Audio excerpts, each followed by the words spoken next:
Pozrite sa, nie je problém, keď budem na východe, aby som sa dopravil aj bez limuzíny na východ.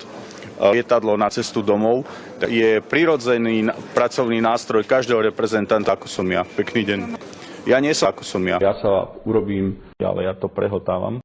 Viete čo? Urobím to tak, že... Ale ja to prehltávam. Slušne povedať, že je to fetiš.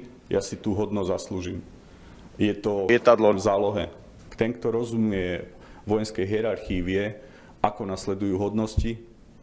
A v každom prípade po hodnosti desiatníka, čatára, pán prezident a nadporučík lietadlo. Je to hodnosť, ktorá je primeraná tomu, koľko rokov som limuzína na východe.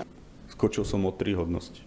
Ja vám ich vymenujem. Pán prezident, limuzína, lietadlo. Čiže za desiatníkov bude čatár, rotný rodmajster, nadrodmajster, štátny nadrodmajster, praporčík, podpraporčík, praporčík, nadpraporčík, poručík, nadporučík. Nikdy. Pretože je to armáda Slovenskej republiky. Pekný deň.